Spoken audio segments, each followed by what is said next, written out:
Livro em áudio com preparação de Cristiane Batista. Inscreva-se. Muito obrigada. Preâmbulo. Sigmund Freud.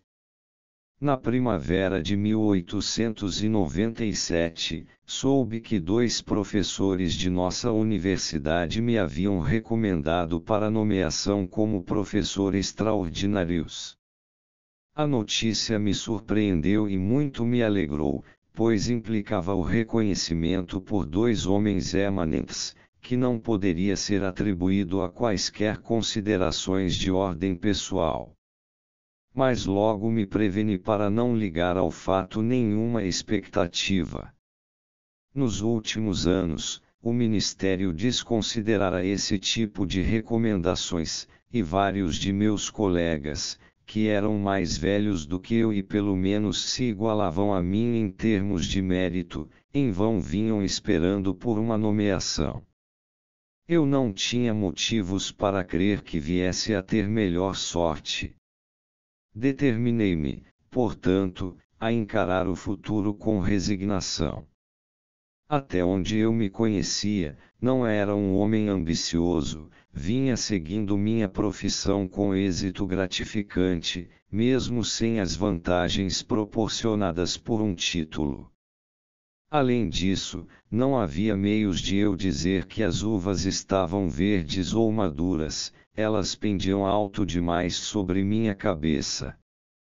Certa noite, recebi a visita de um amigo, um dos homens cujo exemplo eu tomara como advertência para mim. Por um tempo considerável, ele fora candidato à promoção ao cargo de professor, categoria que, em nossa sociedade, transforma o médico num semideus para seus pacientes. Menos resignado que eu, porém, ele tinha o hábito de ir de vez em quando cumprimentar o pessoal das repartições do ministério, com vistas a promover seus interesses. Estivera fazendo uma dessas visitas pouco antes de vir ver-me. Contou-me que, nessa ocasião, pressionara o nobre funcionário e lhe perguntara a queima-roupa se a demora de sua nomeação não se prendia, de fato, a considerações sectárias. A resposta fora que, em vista do atual estado de coisas, sem dúvida era verdade que, no momento, Sua Excelência não estava em condições etc. etc. Pelo menos sei onde estou agora, concluíra meu amigo. Isso não foi novidade para mim, embora estivesse fadado a fortalecer meu sentimento de resignação, pois as mesmas considerações sectárias se aplicavam ao meu próprio caso.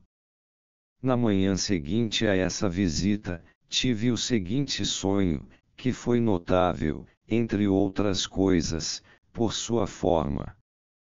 Consistiu em 2 pensamentos e 2 imagens, sendo cada pensamento seguido por uma imagem. Entretanto, exporei aqui apenas a primeira metade do sonho, visto que a outra metade não tem nenhuma relação com a finalidade para a qual descrevo o sonho. 1. Meu amigo R era meu tio. Eu tinha por ele um grande sentimento de afeição. 2. Vi seu rosto diante de mim, um tanto modificado. Era como se tivesse sido repuxado no sentido do comprimento. Uma barba amarela que o circundava destacava-se de maneira especialmente nítida. Seguiam-se as 2 outras partes que omitirei mais uma vez, uma ideia seguida de uma imagem. A interpretação do sonho ocorreu da seguinte forma. Quando, no decorrer da manhã, o sonho me veio à cabeça, realto e disse: o sonho é absurdo. Mas ele se recusava a ir embora e me seguiu o dia inteiro, até que finalmente, à noite, comecei a me repreender, se um de seus pacientes que estivesse interpretando um sonho não encontrasse nada melhor para dizer do que afirmar que ele era um absurdo, você o questionaria sobre isso e suspeitaria de que o sonho tinha por trás de si alguma história desagradável, da qual o paciente queria evitar conscientizar-se. Pois trate-se da mesma maneira. Sua opinião de que o sonho é absurdo significa apenas que você tem uma resistência interna contra a interpretação dele. Não se deixe enganar dessa maneira. Assim, dê início à interpretação. R era meu tio. Que poderia significar isso? Nunca tive mais do que um tio, o tio Joseph. Havia uma história triste ligada a ele. Certa vez há mais de 30 anos, em sua ansiedade de ganhar dinheiro, ele se deixou envolver num tipo de transação que é severamente punido pela lei, e foi efetivamente castigado por isso. Meu pai, cujos cabelos se embranqueceram de tristeza em poucos dias, costumava sempre dizer que tio Joseph não era um mau homem, mas apenas um tolo. Essas eram suas palavras. De modo que, se meu amigo R era meu tio Joseph, o que eu estava querendo dizer era que R era um tolo. Difícil de acreditar e extremamente desagradável. Mas havia o rosto que eu via no sonho, com suas feições alongadas e a barba amarela. Meu tio, de fato, tinha um rosto como aquele, alongado e emoldurado por uma bela barba loura. Meu amigo R fora, a princípio, extremamente moreno, mas quando as pessoas de cabelos pretos começam a ficar grisalhas, elas pagam um tributo pelo esplendor de sua juventude.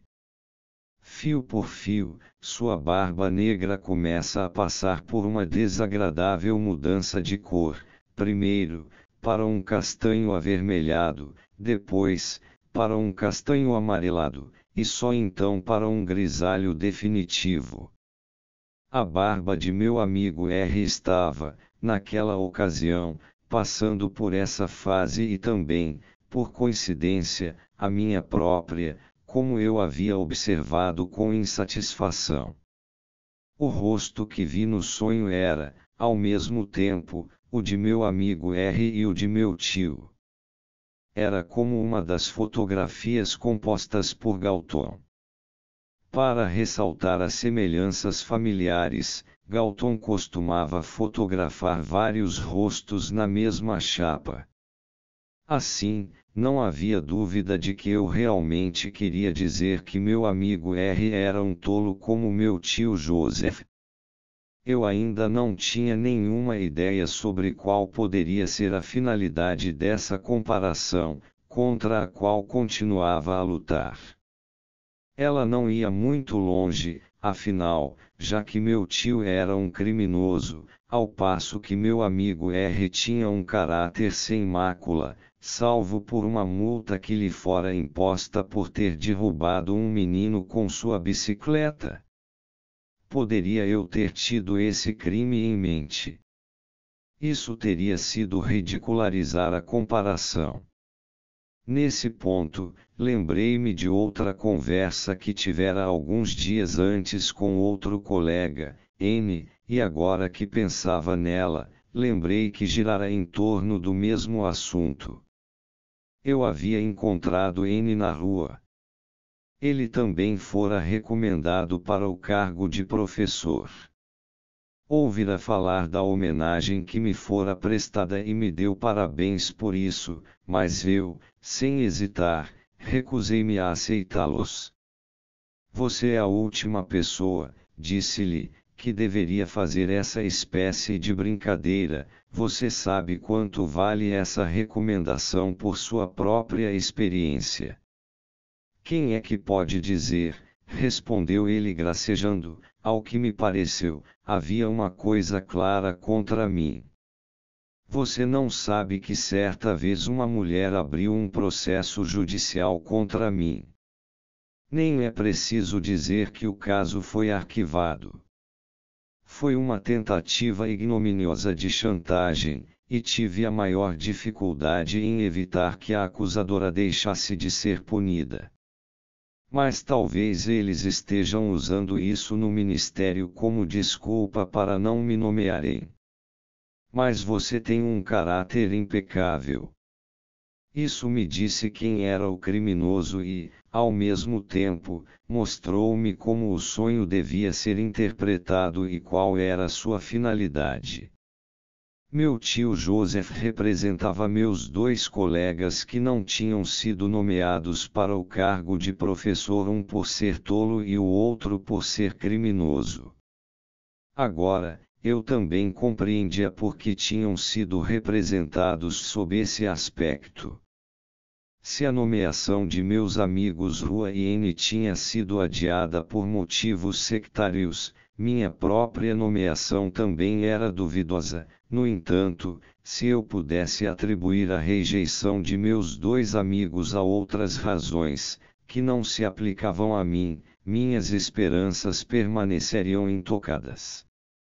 Fora esse o método adotado por meu sonho, ele transformará um deles, R, num tolo, e o outro, N, num criminoso, ao passo que eu não era uma coisa nem outra. Assim, já não tínhamos mais nada em comum. Eu podia me regozijar com minha nomeação para o cargo de professor e podia evitar a penosa conclusão de que o relato de R sobre o que lhe dissera o alto funcionário devia aplicar-se igualmente a mim. Mas senti-me obrigado a levar ainda mais longe minha interpretação do sonho. Senti que ainda não havia terminado de lidar satisfatoriamente com ele. Ainda estava inquieto com a despreocupação com que degradara dois respeitados colegas para manter aberto meu próprio acesso ao cargo de professor.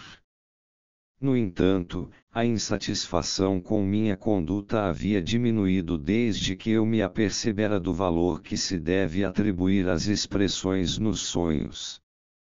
Eu estava pronto a negar com toda a veemência que realmente considerasse R um tolo e que não acreditasse na história de N sobre a chantagem.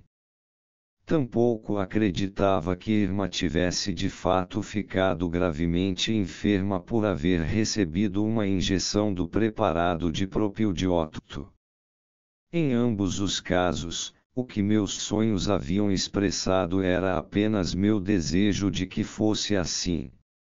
A afirmação na qual meu desejo se materializara soava menos absurda no segundo sonho do que no primeiro. O sonho mais recente usou com maior habilidade os fatos reais em sua construção, tal como uma calúnia bem engendrada do tipo que faz com que as pessoas sintam que aí tem coisa. Afinal, um dos professores da própria faculdade de meu amigo R votara contra ele, e meu amigo N me fornecera inocentemente, ele próprio, o material para minhas difamações. Não obstante, devo repetir, o sonho me parecia requerer maior elucidação. Recordei então que havia outra parte do sonho intocada pela interpretação. Depois de me ocorrer a ideia de que R era meu tio, eu havia experimentado um caloroso sentimento de afeição por ele no sonho. De onde vinha esse sentimento? Eu nunca tivera nenhuma afeição espontânea por tio Joseph.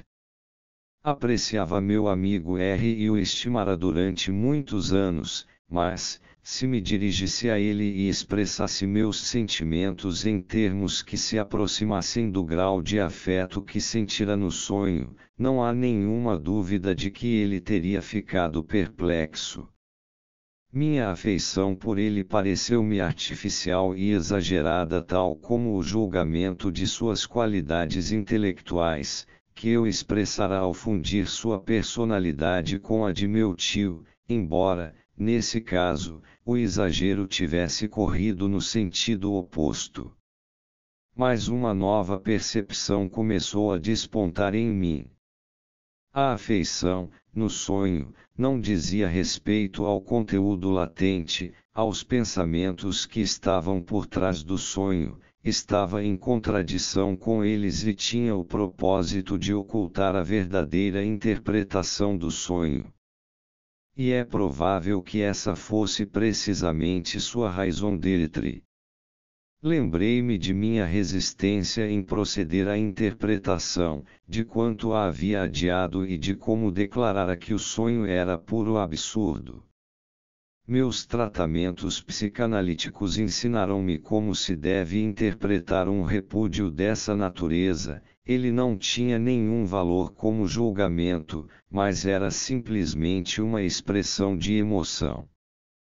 Quando minha filhinha não queria uma maçã que lhe era oferecida, afirmava que a maçã estava azeda sem havê-la provado. Quando meus pacientes se comportavam como a menina, eu sabia que estavam preocupados com uma representação que desejavam recalcar. O mesmo se aplicava a meu sonho. Eu não queria interpretá-lo porque a interpretação encerrava algo que eu estava combatendo. Quando concluí a interpretação, entendi contra o que estivera lutando, isto é, a afirmação de que R era um tolo. A afeição que eu sentia por R não podia provir dos pensamentos oníricos letontes, mas se originara, sem dúvida, dessa luta que eu travava. Se meu sonho estava distorcido nesse aspecto em relação a seu conteúdo latente e distorcido para o seu oposto, então a afeição manifesta no sonho atenderá ao propósito dessa distorção. Em outras palavras, a distorção, nesse caso, era deliberada e constituía um meio de dissimulação. Meus pensamentos oníricos tinham incluído uma calúnia contra R e, para que eu não pudesse notá-la, o que apareceu no sonho foi o oposto, um sentimento de afeição por ele. Pareceu-me que essa seria uma descoberta de validade geral. É verdade que, como ficou demonstrado nos exemplos citados no capítulo 3, há alguns sonhos que são realizações indisfarçadas de desejos. Mas, nos casos em que a realização de desejo é irreconhecível, em que é disfarçada, deve ter havido alguma inclinação para se erguer uma defesa contra o desejo, e, graças a essa defesa, o desejo é incapaz de se expressar, a não ser de forma distorcida.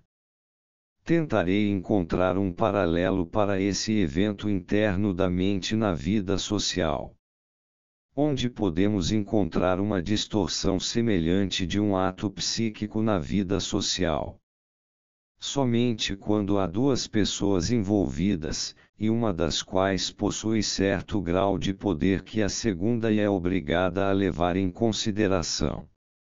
Nesse caso, a segunda pessoa distorce seus atos psíquicos, ou, como se poderia dizer, dissimula.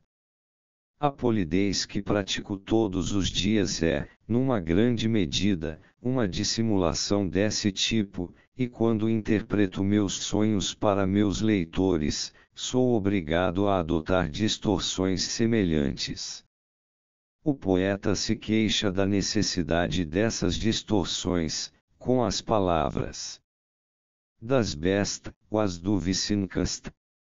Darfst du den Buben doch nicht zeigen. Dificuldade semelhante enfrenta o escritor político que tem verdades desagradáveis a dizer aos que estão no poder. Se as apresentar sem disfarces, as autoridades reprimirão suas palavras depois de proferidas, no caso de um pronunciamento oral, mas de antemão, caso ele pretenda fazê-lo num texto impresso. O escritor tem de estar precavido contra a censura e, por causa dela, precisa atenuar e distorcer a expressão de sua opinião. Conforme o rigor e a sensibilidade da censura, ele se vê compelido a simplesmente abster-se de certas formas de ataque ou a falar por meio de alusões em vez de referências diretas, ou tem que ocultar seu pronunciamento objetável sob algum disfarce aparentemente inocente, por exemplo, pode descrever uma contenda entre dois mandarinos do Império do Meio, quando as pessoas que de fato têm em mente são autoridades de seu próprio país.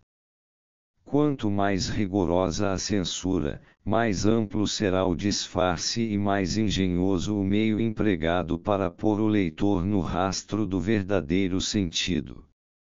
O fato de os fenômenos da censura e da distorção onírica corresponderem uns aos outros nos mínimos detalhes justifica nossa pressuposição de que sejam similarmente determinados.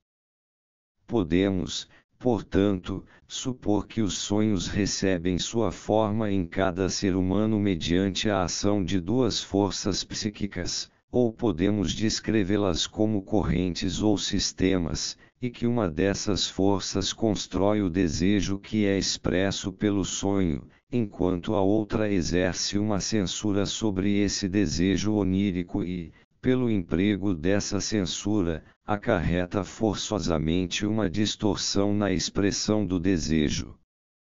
Resta indagar sobre a natureza do poder desfrutado por essa segunda instância, que lhe permite exercer sua censura.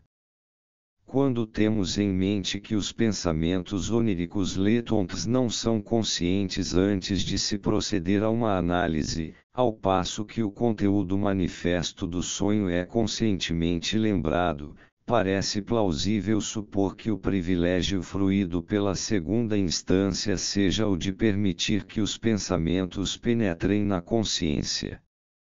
Nada, ao que parece, pode atingir a consciência a partir do primeiro sistema sem passar pela segunda instância, e a segunda instância não permite que passe coisa alguma sem exercer seus direitos e fazer as modificações que julgue adequadas no pensamento que busca acesso à consciência. A propósito, isso nos permite formar um quadro bem definido da natureza essencial da consciência. Vemos o processo de conscientização de algo como um ato psíquico específico, distinto e independente do processo de formação de uma representação ou ideia, e encaramos a consciência como um órgão sensorial que percebe dados surgidos em outros lugares. É possível demonstrar que esses pressupostos básicos são absolutamente indispensáveis à psicopatologia.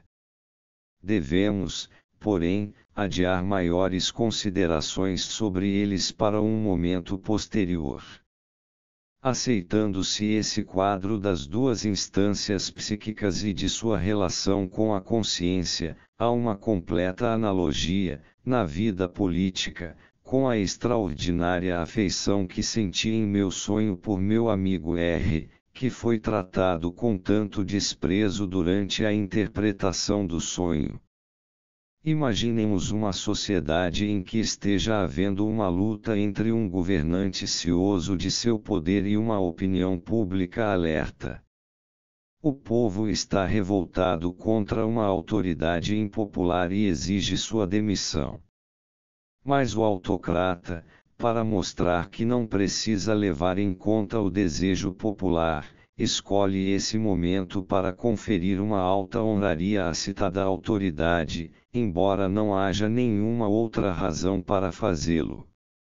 De maneira idêntica, minha segunda instância, que domina o acesso à consciência, distingue o meu amigo R com uma exibição de afeição excessiva, simplesmente porque os impulsos de desejo pertencentes ao primeiro sistema, por suas próprias razões particulares, para as quais estavam voltados naquele momento, resolveram condená-lo como um tolo. Essas considerações talvez nos levem a achar que a interpretação dos sonhos poderá permitir-nos tirar, em relação à estrutura de nosso aparelho psíquico, as conclusões que em vão temos esperado da filosofia. Não pretendo, contudo, seguir essa linha de pensamento, mas, tendo esclarecido a questão da distorção dos sonhos, voltarei ao problema de onde partimos. A questão levantada foi de que modo os sonhos com um conteúdo aflitivo podem decompor-se em realizações de desejos. Vemos agora que isso é possível, se a distorção do sonho tiver ocorrido e se o conteúdo penoso servir apenas para disfarçar algo que se deseja.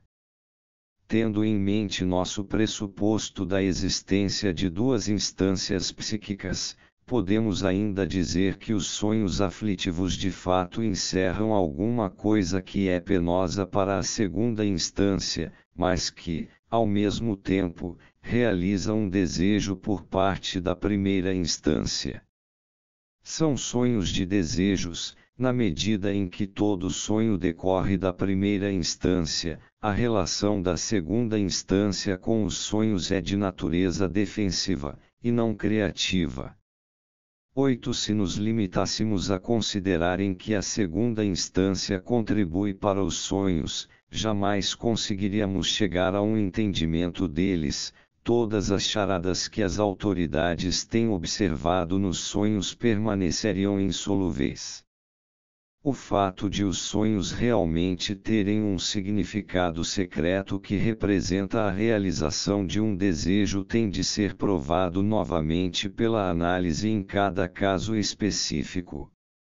Escolherei, portanto, alguns sonhos com um conteúdo aflitivo e tentarei analisá-los. Alguns deles são sonhos de pacientes histéricos, que exigem extensos preâmbulos e uma incursão ocasional nos processos psíquicos característicos da histeria. Mas não posso escapar a esse agravamento das dificuldades de apresentar minha tese. Como já expliquei, quando empreendo o tratamento analítico de um paciente psiconeurótico, seus sonhos são invariavelmente discutidos entre nós. No decurso dessas discussões, sou obrigado a dar-lhe todas as explicações psicológicas que permitiram a mim mesmo chegar a uma compreensão de seus sintomas. A partir daí, fico sujeito a uma crítica implacável, por certo não menos severa do que a que tenho de esperar dos membros de minha própria profissão. E meus pacientes invariavelmente contradizem minha asserção de que todos os sonhos são realizações de desejos. Eis aqui, portanto, alguns exemplos do material de sonhos apresentados contra mim como provas em contrário. O Senhor sempre me diz, começou uma inteligente paciente minha, que o sonho é um desejo realizado. Pois bem, vou lhe contar um sonho cujo tema foi exatamente o oposto, um sonho em que um de meus desejos não foi realizado. Como o Senhor enquadra isso em sua teoria? Foi este o sonho. Eu queria oferecer uma ceia, mas não tinha nada em casa além de um pequeno salmão defumado. Pensei em sair e comprar alguma coisa, mas então me lembrei que era domingo à tarde e que todas as lojas estariam fechadas. Em seguida, tentei telefonar para alguns fornecedores, mas o telefone estava com defeito. Assim, tive de abandonar meu desejo de oferecer uma ceia. Respondi, naturalmente, que a análise era a única forma de decidir quanto ao sentido do sonho, embora admitisse que, à primeira vista, ele se afigurava sensato e coerente, e parecia ser o inverso da realização de um desejo. Mas de que material decorreu o sonho? Como sabe, a instigação de um sonho é sempre encontrada nos acontecimentos da véspera. Análise. O marido de minha paciente, um açougueiro atacadista, honesto e competente, comentara com ela, na véspera, que estava ficando muito gordo e que, por isso, pretendia começar um regime de emagrecimento. propunha-se levantar cedo, fazer exercícios físicos, ater-se a uma dieta rigorosa e, acima de tudo, não aceitar mais convites para cear. Ela acrescentou, rindo, que o marido, no lugar onde almoçava regularmente, travara conhecimento com um pintor que o pressionara a lhe permitir que pintasse seu retrato, pois nunca vira feições tão expressivas. O marido, contudo, replicara, à sua maneira rude, que ficava muito agradecido, mas tinha a certeza de que o pintor preferiria parte do traseiro de uma bonita garota a todo o seu rosto. Ela estava muito apaixonada pelo marido e caçoava muito dele. Ela também implorara a ele que não lhe desse nenhum caviar. Perguntei-lhe o que significava isso, e ela explicou que havia muito tempo desejava comer um sanduíche de caviar todas as manhãs, mas relutava em fazer essa despesa. Naturalmente, o marido a deixaria obtê-lo imediatamente, se ela lhe tivesse pedido. Mas, ao contrário, ela lhe pedira que não lhe desse caviar, para poder continuar a mexer com ele por causa disso. Essa explicação me pareceu pouco convincente. Em geral, essas razões insuficientes ocultam motivos inconfessáveis. Fazem-nos lembrar os pacientes hipnotizados de Bernheim. Quando um deles executa uma sugestão pós-hipnótica e lhe perguntam por que está agindo daquela maneira, em vez de dizer que não tem a menor ideia, ele se sente compelido a inventar alguma razão obviamente insatisfatória. O mesmo, sem dúvida, se aplicava à minha paciente e ao caviar. Vi que ela fora obrigada a criar para si mesma um desejo não realizado na vida real, e o sonho representava essa renúncia posta em prática. Mas por que precisaria ela de um desejo não realizado? As associações que ela apresentara até então não tinham sido suficientes para interpretar o sonho. Pressionei-a para que acrescentasse outras. Após uma pausa curta, como a que corresponderia à superação de uma resistência, ela prosseguiu dizendo que, na véspera, visitara uma amiga de quem confessava ter ciúmes porque seu marido, de minha paciente, estava constantemente a elogiá-la. Felizmente, essa sua amiga é muito ossuda e magra, e o marido de minha paciente admira figuras mais cheinhas. Perguntei-lhe o que havia conversando com sua amiga magra. Naturalmente, respondeu, sobre o desejo dela de engordar um pouco. A amiga também lhe perguntara, quando é que você vai nos convidar para outro jantar? A sua comida é tão boa. Agora o sentido do sonho estava claro, e pude dizer à minha paciente, é como se, quando ela fez essa sugestão, a senhora tivesse dito a si mesma, pois sim. Vou convidá-la para comer em minha casa só para que você possa engordar e atrair meu marido ainda mais. Prefiro nunca mais oferecer um jantar. O que o sonho lhe disse foi que a senhora não podia oferecer nenhuma ceia, e assim estava realizando seu desejo de não ajudar sua amiga a ficar mais cheinha. O fato de que o que as pessoas comem nas festas as engorda lhe fora lembrado pela decisão de seu marido de não aceitar mais convites para jantar, em benefício de seu plano de emagrecer. Só faltava agora alguma coincidência que confirmasse a solução. O salmão defumado do sonho ainda não fora explicado. Como foi, perguntei, que a senhora chegou ao salmão que apareceu em seu sonho? Oh, exclamou ela, salmão defumado é o prato predileto de minha amiga. Acontece que eu mesmo conheço a senhora em questão e posso afirmar o fato de que ela se ressente tanto de não comer salmão quanto minha paciente de não comer caviar. O mesmo sonho admite uma outra interpretação, mais sutil, que de fato se torna inevitável se levarmos em conta um detalhe adicional.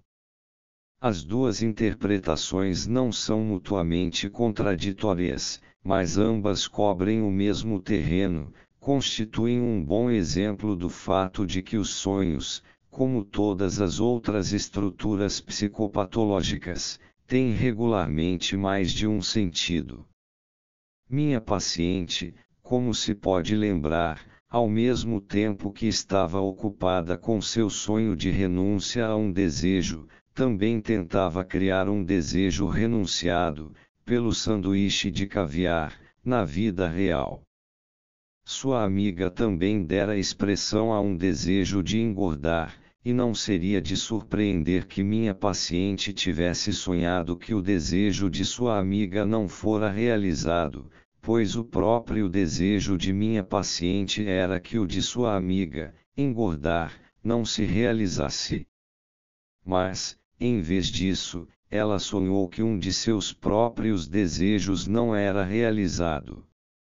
Portanto, o sonho adquirirá nova interpretação se supusermos que a pessoa nele indicada não era ela mesma, e sim a amiga, que ela se colocara no lugar da amiga, ou, como poderíamos dizer, que se identificara com a amiga. Creio que ela de fato fizera isso, e a circunstância de ter criado um desejo renunciado na vida real foi prova dessa identificação. Qual é o sentido da identificação histérica? Isso exige uma explicação um tanto extensa. A identificação é um fator altamente importante no mecanismo dos sintomas histéricos. Ela permite aos pacientes expressarem em seus sintomas não apenas suas próprias experiências, como também as de um grande número de outras pessoas, permite-lhes, por assim dizer, sofrer em nome de toda uma multidão de pessoas e desempenhar sozinhas todos os papéis de uma peça. Dirão que isso não passa da conhecida imitação histérica, da capacidade dos histéricos de imitarem quaisquer sintomas de outras pessoas que possam ter despertado sua atenção, solidariedade, por assim dizer, intensificada até o ponto da reprodução. Isso, porém, não faz mais do que indicar-nos a trilha percorrida pelo processo psíquico na imitação histérica. Essa trilha é diferente do ato mental que se processa ao longo dela. Este é um pouco mais complicado do que o quadro comum da imitação histérica, consiste numa inferência inconsciente, como um exemplo deixará claro. Suponhamos que um médico esteja tratando de uma paciente sujeita a um tipo específico de espasmo numa enfermaria hospitalar, em meio a muitos outros pacientes. Ele não mostrará nenhuma surpresa se constatar, numa manhã, que essa forma específica de ataque histérico encontrou imitadores. Dirá apenas: os outros pacientes viram isso e o copiarão, é um caso de contágio psíquico. Isso é verdade, mas o contágio psíquico ocorreu mais ou menos nos seguintes moldes: em geral, os pacientes sabem mais a respeito uns dos outros do que o médico sobre qualquer um deles, e uma vez terminada a visita do médico, eles voltam sua atenção para os companheiros. Imaginemos que essa paciente tenha tido seu ataque num determinado dia. Ora, os outros descobrirão rapidamente que ele foi causado por uma carta recebida de casa, pelo reflorescimento de um romance infeliz, ou coisa semelhante. Sua solidariedade é despertada e eles fazem a seguinte inferência: embora ela não consiga penetrar na consciência, se uma causa como esta pode produzir um ataque assim, posso ter o mesmo tipo de ataque, já que tenho as mesmas razões para isso.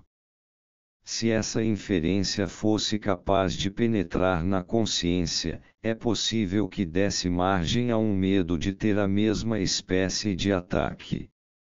Mas, na verdade, a inferência se processa numa região psíquica diferente e consequentemente resulta na concretização real do temido sintoma. Assim, a identificação não constitui uma simples imitação, mas uma assimilação baseada numa pretensão etiológica semelhante, ela expressa uma analogia e decorre de um elemento comum que permanece no inconsciente.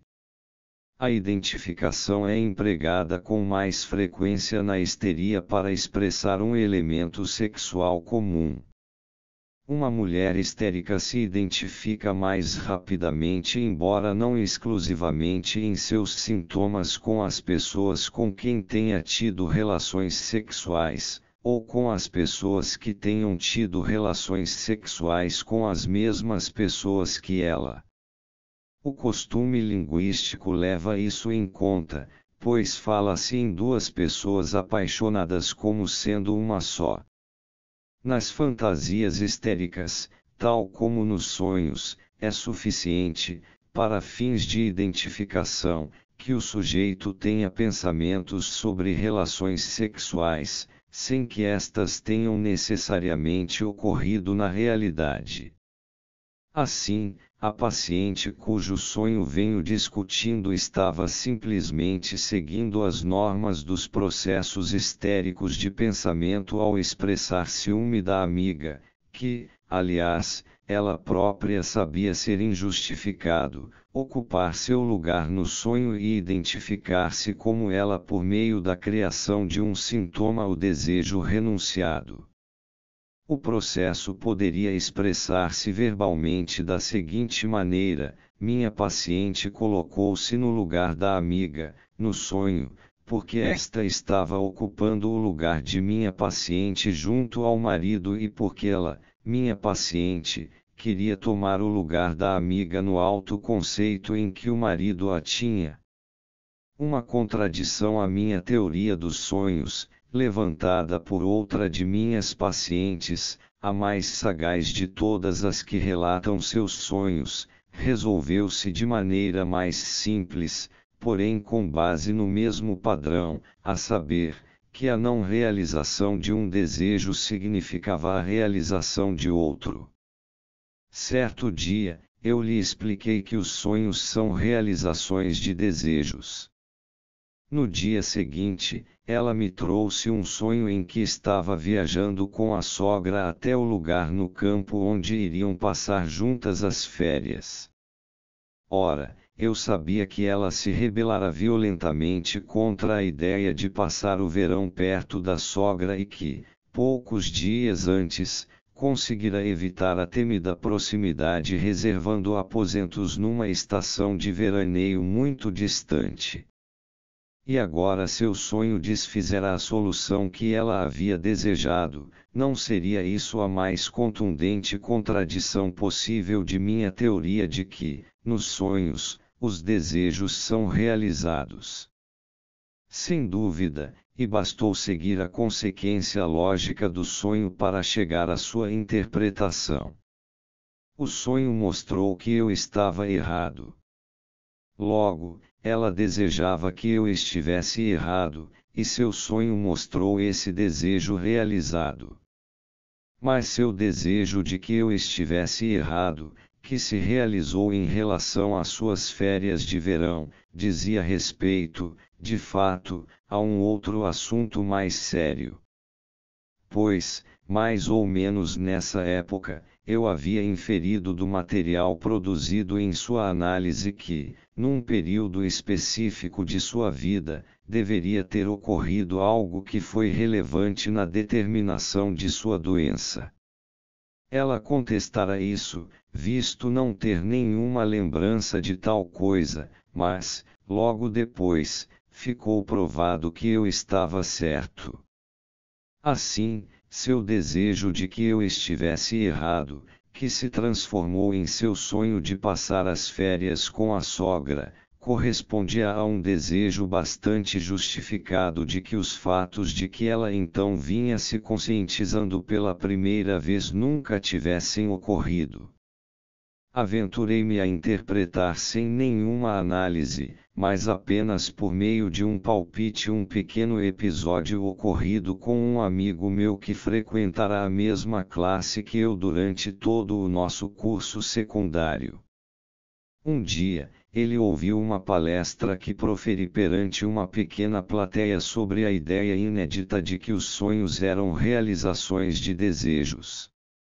Foi para casa e sonhou que perdera todos os seus casos. Ele era advogado, e depois me contestou nesse assunto. Fugi à questão, dizendo-lhe que, afinal de contas, não se podem ganhar todos os casos. Mas pensei comigo mesmo, considerando que, por 8 anos a fio, sentei-me no banco da frente como primeiro da classe, enquanto ele ficava ali pelo meio, ele dificilmente pode deixar de alimentar um desejo, remanescente de seus tempos de escola, de que mais dia, menos dia, eu venha a me tornar um completo fracasso. Um sonho de natureza mais sombria também foi apresentado contra mim por uma paciente como objeção à teoria dos sonhos de desejo. A paciente, uma moça de pouca idade, assim começou: como o senhor deve estar lembrado, minha irmã agora só tem um menino car, ela perdeu o filho mais velho, Otto, quando eu ainda morava com ela. Otto era meu favorito, de certa forma, eu o criei. Também gosto do menorzinho, mas, é claro, nem de longe tanto quanto gostava do que morreu. Então, ontem à noite, sonhei que via Car morto diante de mim. Estava deitado em seu caixãozinho, com as mãos postas e velas a seu redor de fato, exatamente como o pequeno Otto, cuja morte foi um golpe tão forte para mim. Agora me diga, o que pode significar isso? O senhor me conhece. Será que sou uma pessoa tão má a ponto de desejar que minha irmã perca o único filho que ainda tem? Ou será que o sonho significa que eu preferiria que Car estivesse morto, em vez de Otto, de quem eu gostava muito mais? Assegurei-lhe que esta última interpretação estava fora de cogitação. Depois de refletir um pouco, pude dar-lhe a interpretação correta do sonho, posteriormente confirmada por ela. Pude fazê-lo porque estava familiarizado com toda a história prévia da autora do sonho. Essa moça ficara órfã em tenra idade e fora criada na casa de uma irmã muito mais velha. Entre os amigos que frequentavam a casa, havia um homem que deixou uma impressão duradoura em seu coração. Por algum tempo, pareceu que suas relações mal admitidas com ele levariam ao casamento, mas esse desenlace feliz foi reduzido a cinzas pela irmã, cujos motivos jamais foram plenamente explicados. Depois do rompimento, esse homem deixou de frequentar a casa e, pouco depois da morte do pequeno Otto, para quem ela voltara sua afeição nesse ínterim, minha paciente fixou residência própria sozinha. Não conseguiu, contudo, libertar-se de seu apego pelo amigo da irmã. Seu orgulho ordenava que o evitasse, mas ela não conseguiu transferir seu amor para nenhum dos outros admiradores que se apresentaram depois. Sempre que se anunciava que o objeto de suas afeições, que era por profissão um homem de letras, ia proferir uma palestra em algum lugar, ela estava invariavelmente na plateia, e aproveitava todas as oportunidades possíveis de contemplá-lo à distância em campo neutro. Lembrei-me de que ela me dissera, na véspera, que o professor iria a um certo concerto, e que ela pretendia ir também para ter o prazer de dar uma olhadela nele mais uma vez. Isso ocorrera na véspera do sonho, e o concerto iria realizar-se no dia em que ela o relatou a mim. Foi-me, portanto, fácil construir a interpretação correta, e perguntei-lhe se podia pensar em alguma coisa que tivesse acontecido após a morte do pequeno Otto. Ela respondeu de pronto: é claro, o professor veio visitar-nos de novo depois de uma longa ausência, e eu o vi mais uma vez ao lado do caixão do pequeno Otto. Isso era exatamente o que eu esperava, e interpretei o sonho desta forma: se o outro menino morresse agora, aconteceria a mesma coisa. Você passaria o dia com sua irmã, e o professor certamente viria apresentar seus pêsames, de modo que você o veria mais uma vez nas mesmas condições que na outra ocasião. O sonho significa apenas seu desejo de vê-lo mais uma vez, um desejo contra o qual você vem lutando internamente. Sei que você tem na bolsa uma entrada para o concerto de hoje. Seu sonho foi um sonho de impaciência, antecipou em algumas horas a visão que você vai ter dele hoje. A fim de ocultar seu desejo, ela evidentemente escolhera uma situação em que tais desejos costumam ser suprimidos, uma situação em que se está tão repleto de tristeza que não se tem nenhum pensamento amoroso. Contudo, é bem possível que, mesmo na situação real da qual o sonho foi uma réplica exata, junto ao caixão do menino mais velho a quem ela amara ainda mais, talvez ela não tenha podido suprimir seus ternos sentimentos pelo visitante que estivera ausente por tanto tempo. Um sonho semelhante de outra paciente recebeu uma explicação diferente. Quando jovem, ela se destacara por sua inteligência viva e disposição alegre, e essas características ainda podiam ser observadas, pelo menos nas ideias que lhe ocorriam durante o tratamento.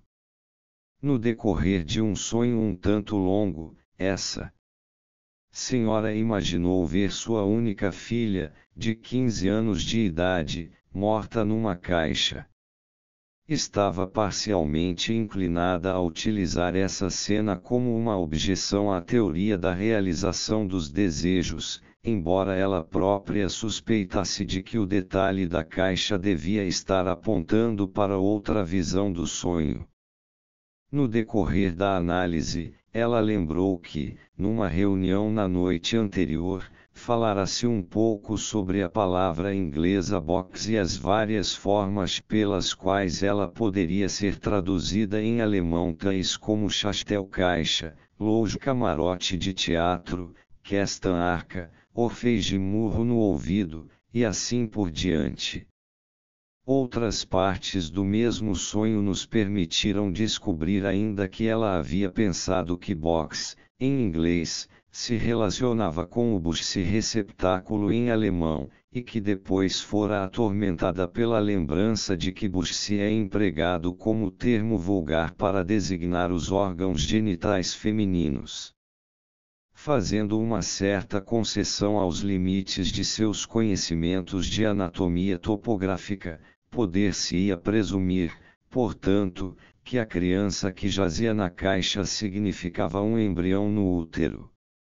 Após ter sido esclarecida quanto a esse ponto, ela não negou mais que a imagem onírica correspondesse a um desejo seu. Como tantas jovens casadas, ela não ficara nada satisfeita ao engravidar, e, mais de uma vez, tinha se permitido desejar que a criança que trazia no ventre morresse. De fato, num acesso de cólera após uma cena violenta com o marido, ela baterá com os punhos cerrados no próprio corpo para atingir a criança lá dentro. Dessa forma, a criança morta era de fato a realização de um desejo, mas de um desejo que fora posto de lado anos antes. Dificilmente se pode ficar admirado com o fato de um desejo realizado após uma demora tão prolongada não ser reconhecido. Muitas coisas haviam mudado nesse intervalo. Terei de voltar ao grupo de sonhos a que pertencem os dois últimos exemplos, sonhos que tratam da morte de parentes a quem o sonhador é afeiçoado, quando vier a considerar os sonhos típicos. Poderei então mostrar, mediante outros exemplos, que, apesar de seu conteúdo não desejado, todos esses sonhos devem ser interpretados como realizações de desejos. Devo o sonho seguinte não a um paciente, mas a um inteligente jurista de minhas relações. Ele o narrou a mim, mais uma vez, para me impedir de fazer uma generalização apressada da teoria dos sonhos de desejos. Sonhei, disse meu informante, que chegava à minha casa de braço dado com uma senhora. Havia uma carruagem fechada em frente à casa e um homem dirigiu-se a mim, mostrou-me suas credenciais de policial e me solicitou que o acompanhasse. Pedi-lhe que me concedesse algum tempo para pôr meus negócios em ordem. Será que o senhor acha que eu tenho um desejo de ser preso? Naturalmente que não, tive que concordar. O senhor sabe por acaso sob que acusação foi preso? Sim, por infanticídio, creio eu. Infanticídio. Mas por certo o senhor sabe que esse é um crime que só pode ser praticado por uma mãe contra um recém-nascido, não sabe? É verdade. E em que circunstâncias o senhor teve o sonho? O que aconteceu na noite anterior? Preferiria não lhe dizer. É um assunto delicado. Mesmo assim, terei de ouvi-lo, caso contrário, teremos de desistir da ideia de interpretar o sonho. Muito bem, então, escute. Ontem não passei a noite em casa, e sim com uma dama que significa muito para mim. Ao acordarmos pela manhã, houve outro contato entre nós, depois do qual dormi novamente e tive o sonho que lhe descrevi. Ela é casada. E o senhor não quer ter um filho com ela, não é verdade? Ah, não, isso poderia nos denunciar. Então o senhor não pratica o coito normal. Tomo a precaução de retirar antes da ejaculação. Acho que posso presumir que o senhor usou esse expediente várias vezes durante a noite, e que depois de repeti-lo pela manhã sentiu-se um pouco inseguro sobre tê-lo executado com êxito. É possível, sem dúvida. Nesse caso, seu sonho foi a realização de um desejo. Tranquilizou-a com a ideia de que o senhor não havia gerado uma criança, ou, o que dá no mesmo, de que matara uma criança. Os elos intermediários são fáceis de apontar. O senhor deve estar lembrado de que, alguns dias atrás, falávamos das dificuldades do casamento, e de como é incoerente que não haja nenhuma objeção a que se pratique o coito de modo a não permitir que ocorra a fertilização, ao passo que qualquer interferência depois que o óvulo e o sêmen se unem e um feto é formado é punida como crime. Depois disso, lembramos a controvérsia medieval sobre o momento exato em que a alma penetra no feto, já que é apenas depois disso que o conceito de assassinato se torna aplicável. Sem dúvida, o senhor também conhece o tétrico poema de Lenau em que o assassinato de crianças e a prevenção da natalidade são igualados. O curioso é que pensei em Lenau esta manhã, por mero acaso, ao que me pareceu um eco posterior de seu sonho. E agora posso mostrar-lhe outra realização incidental de desejo contida em seu sonho. O senhor chegou em casa de braços dados com a dama. Logo, estava levando-a para casa, em vez de passar a noite na casa dela, como fez na realidade. É possível que haja mais de uma razão para que a realização do desejo que constitui o cerne do sonho tenha se disfarçado de forma tão desagradável. Talvez o senhor tenha ficado sabendo, por meu artigo sobre a etiologia da neurose de angústia, que considero o coitus interruptus um dos fatores etiológicos no desenvolvimento da angústia neurótica, não é? Seria condizente com isso que, depois de praticar o ato sexual várias vezes dessa maneira, o senhor ficasse com uma inquietação que depois se transformaria num elemento da construção de seu sonho. Além disso, o senhor utilizou essa inquietação para ajudar a disfarçar a realização do desejo. A propósito, sua referência ao infanticídio não foi explicada. Como é que o senhor foi dar com esse crime especificamente feminino? Tenho de admitir que, alguns anos atrás, vi-me envolvido numa ocorrência desse tipo. Fui responsável pela tentativa de uma moça de evitar a consequência de uma ligação amorosa comigo por meio de um aborto. Nada tive a ver com o fato de ela pôr em prática sua intenção, mas, por muito tempo, senti-me naturalmente muito nervoso com a ideia de que a história viesse a público. Compreendo perfeitamente. Essa lembrança fornece uma segunda razão pela qual o senhor deve ter se preocupado com a suspeita de que seu expediente pudesse não ter funcionado. Um jovem médico que me ouviu descrever esse sonho durante um ciclo de palestras deve ter ficado muito impressionado com ele, pois imediatamente o reproduziu, aplicando o mesmo padrão de pensamento a outro tema. Um dia antes, ele entregara sua declaração de imposto de renda, que havia preenchido com perfeita honestidade, pois tinha muito pouco a declarar. Então, sonhou que um conhecido seu foi procurá-lo após sair de uma reunião de membros da comissão de impostos e informou-o de que, embora não se tivesse levantado qualquer objeção a nenhuma das outras declarações, a dele provocara suspeitas generalizadas e uma pesada multa lhe fora imposta. O sonho foi uma realização precariamente disfarçada de seu desejo de ser conhecido como um médico possuidor de grande renda. Isso faz lembrar a célebre história da moça que foi aconselhada a não aceitar um certo pretendente, porque ele tinha um gênio violento e por certo iria espancá-la se casassem. Ah, se ao menos ele já tivesse começado a me espancar, respondeu ela. Seu desejo de se casar era tão intenso que estava disposta a aceitar, de quebra, essa ameaça de aborrecimento, chegando mesmo a transformá-la num desejo.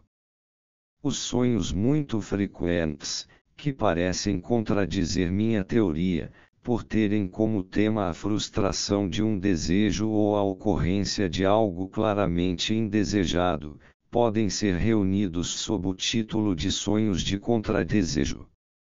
Se esses sonhos forem considerados um todo, parece-me possível buscar sua origem em dois princípios, ainda não mencionei um deles, embora desempenhe um papel relevante não apenas nos sonhos das pessoas, como também em suas vidas. Uma das duas forças propulsoras que levam a esses sonhos é o desejo de que eu esteja errado. Tais sonhos aparecem regularmente no curso de meus tratamentos, quando um paciente se encontra num estado de resistência a mim, e posso contar como quase certo provocar um deles depois de explicar a um paciente, pela primeira vez, minha teoria de que os sonhos são realizações de desejos. De fato, é de esperar que a mesma coisa aconteça com alguns dos leitores deste livro, eles estarão prontos a ter um de seus desejos frustrado num sonho, caso seu desejo de que eu esteja errado possa se realizar. Esse mesmo ponto é ilustrado por um último sonho dessa natureza que citarei aqui, obtido de uma paciente em tratamento. Foi o sonho de uma moça que tivera êxito em sua luta para continuar seu tratamento comigo, contrariando a vontade dos parentes e dos especialistas cujas opiniões tinham sido consultadas. Sonhou que seus familiares a haviam proibido de continuar a me consultar. Lembrou-me então a promessa que eu lhe fizera de, se necessário, continuar o tratamento sem honorários. A isso respondi: não posso fazer nenhuma concessão em questões de dinheiro. É preciso admitir que não foi fácil identificar a realização de desejo nesse exemplo. Mas, em todos esses casos, descobre-se um segundo enigma cuja solução ajuda a desvendar o primeiro. Qual a origem das palavras que ela pôs em minha boca? Naturalmente, eu não lhe dissera nada semelhante, mas um de seus irmãos o que maior influência exercia sobre ela tivera a gentileza de me atribuir esse sentimento. O sonho, portanto, pretendia provar que o irmão dela estava certo. E não era apenas em seus sonhos que ela insistia que ele tinha razão, a mesma ideia dominava toda a sua vida e era o motivo de sua doença. Um sonho que à primeira vista parece trazer dificuldades especiais para a teoria da realização de desejos foi sonhado e interpretado por um médico, e relatado por August Stark, 1911. Vi em meu dedo indicador esquerdo o primeiro indício primar affect de sífilis na falange terminal. A consideração de que, independentemente do conteúdo indesejado do sonho, ele parece claro e coerente, poderia dissuadir-nos de analisá-lo. No entanto, se estivermos dispostos a enfrentar o trabalho envolvido, descobriremos que primar affect equivalia a uma prima affectio, um primeiro amor, e que a úlcera repelente representava, para citar as palavras de Stark, realizações de desejos com uma alta carga emocional. O segundo motivo para os sonhos de contradesejo é tão óbvio que é fácil deixá-lo passar despercebido, como eu mesmo fiz por um bom tempo.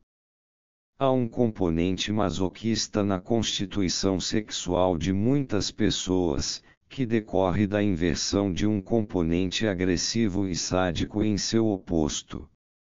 Aqueles que encontram prazer não na inflição de dor física a eles, mas na humilhação e na tortura mental, podem ser descritos como masoquistas mentais. Percebe-se de imediato que essas pessoas podem ter sonhos de contradesejo e sonhos desprazerosos que são, ainda assim, realizações de desejos, pois satisfazem suas inclinações masoquistas. Citarei um desses sonhos, produzido por um rapaz que, em sua infância, havia atormentado imensamente seu irmão mais velho, por quem tinha um apego homossexual. Tendo seu caráter passado por uma modificação fundamental, ele teve o seguinte sonho, dividido em 3 partes. 1. Seu irmão mais velho estava mexendo com ele. 2. Dois homens se acariciavam com um objetivo homossexual. 3. Seu irmão vendera o negócio cujo diretor ele próprio aspirava a tornar-se.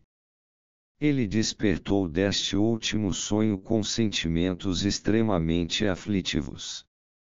Não obstante, tratava-se de um sonho de desejo masoquista e poderia ser traduzido assim: seria bem feito para mim se meu irmão me confrontasse com essa venda, como punição por todos os tormentos que ele teve de aturar de mim. Espero que os exemplos anteriores sejam suficientes, até que se levante a próxima objeção, para fazer com que pareça plausível que mesmo os sonhos de conteúdo aflitivo devem ser interpretados como realizações de desejos.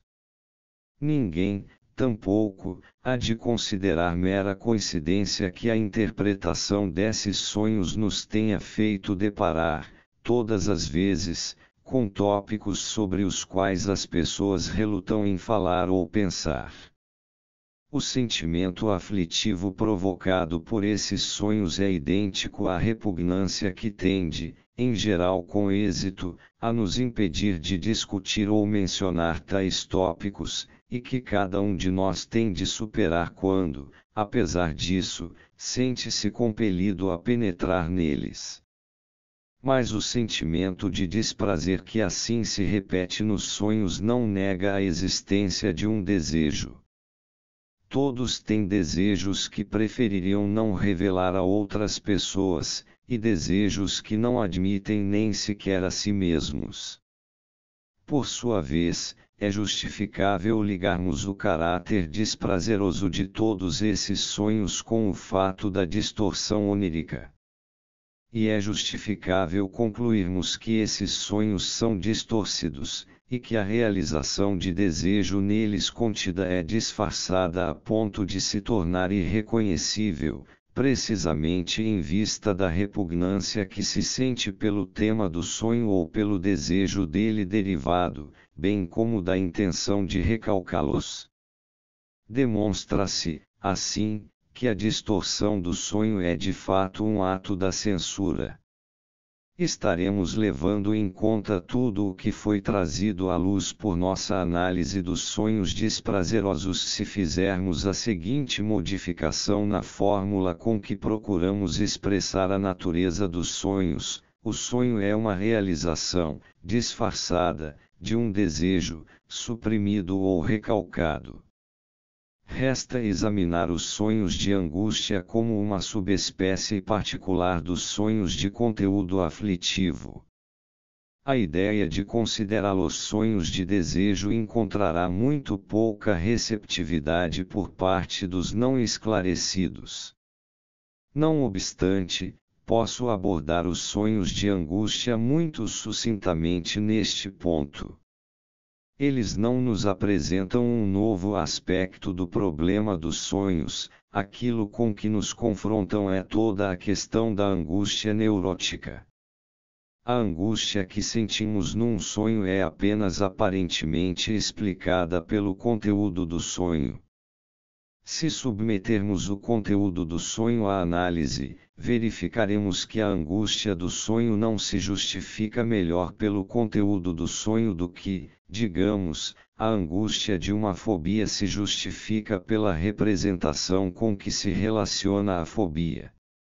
Sem dúvida, é verdade, por exemplo, que é possível cair de uma janela, e portanto há razão para se exercer certo grau de cautela nas proximidades de uma janela, mas não vemos por que a angústia sentida a esse respeito numa fobia deva ser tão grande e persiga o paciente muito além da oportunidade de sua ocorrência. Assim, constatamos que a mesma coisa pode ser validamente afirmada em relação à fobia e aos sonhos de angústia. Em ambos os casos, a angústia está apenas superficialmente ligada à representação que a acompanha, ela se origina em outra fonte. Já que existe uma estreita ligação entre a angústia nos sonhos e nas neuroses, Ao examinar a primeira, precisarei referir-me à última. Num trabalho sucinto sobre a neurose de angústia, 1895, argumentei há algum tempo que a angústia neurótica se origina da vida sexual e corresponde à libido que se desviou de sua finalidade e não encontrou aplicação. Desde então, essa fórmula tem resistido à prova do tempo, permitindo-nos agora inferir dela que os sonhos de angústia são sonhos de conteúdo sexual cuja respectiva libido se transformou em angústia. Haverá oportunidade, mais adiante, de fundamentar essa afirmação na análise dos sonhos de alguns pacientes neuróticos. Também no decurso de mais uma tentativa de chegar a uma teoria dos sonhos, terei oportunidade de examinar mais uma vez os determinantes dos sonhos de angústia e sua compatibilidade com a teoria da realização de desejos.